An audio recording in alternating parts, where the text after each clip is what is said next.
Epiphone EJ-200 SCE promises super jumbo stage power for a mid-range price.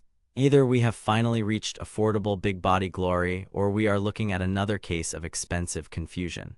On paper it is stacked. A solid spruce top, maple back and sides, 25.5-inch scale for snap and volume, Grover tuners, and the Shadow eSonic 2 system with dual pickups you can blend on the fly. Sounds criminally generous, right? But here is the thing. Big claims on jumbo acoustics often hide small print. Here is what caught my attention during real-world use. I gigged it, tracked it, and pushed it through loud monitors. I actually tested this guitar. I have put the direct link to check current pricing in the description, but before you click anything, let me show you what I discovered after 3 weeks of rehearsals, 2 live shows, and a handful of recording sessions.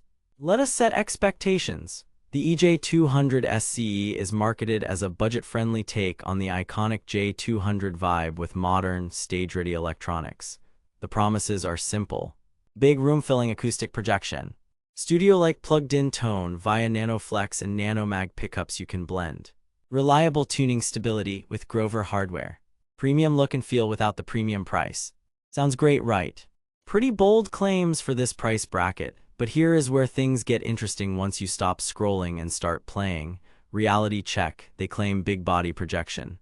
What you actually get is very good volume for the money, thanks to the solid spruce top and the 25.5-inch scale that tightens attack. Evidence, in an AB with a common dreadnought at rehearsal, the EJ sat slightly louder with fuller low-end bloom, but the mids can scoop out, so it needs a touch of pick attack or EQ to poke through a dense mix. Translation, jumbo thump, yes, laser-like mid-clarity, not always. They claim stage-ready electronics that sound studio-polished. What you actually get is a very usable, flexible system with real quirks.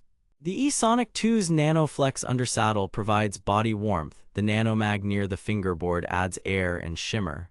Blended around 60/40, it can sound convincingly mic'd for solo sets. Here is the catch.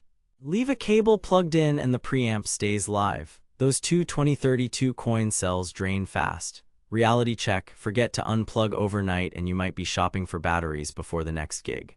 Also, push the NanoMag too hard into bright PAs and you can hear hiss or brittle top. Dialing back the treble or using a good DI fixes it, but it is not plug-and-play perfection. They claim reliable tuning stability.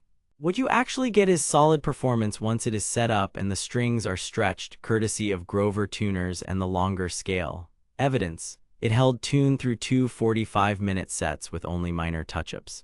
But let us be real, factory setup varies. Several owners report high action out of the box, a plastic nut in saddle, and occasional sharp fret ends when the seasons change. A quick pro setup and a bone saddle upgrade unlock noticeably better response and intonation. They imply premium J200 feel and cosmetics. What you actually get is gorgeous vibe, a crown pickguard, mustache bridge, gold hardware that looks far pricier on stage than it is. The plot twist is comfort. This is a true super jumbo silhouette, about a 17-inch lower bout. If you are smaller framed or play long seated sets, that big body can feel like a coffee table. Shoulder fatigue is real in marathon rehearsals. Here is where things get interesting. Replacement parts for the Shadow preamp are not as ubiquitous as Fishman parts, and some older stock on Amazon still ships with that system.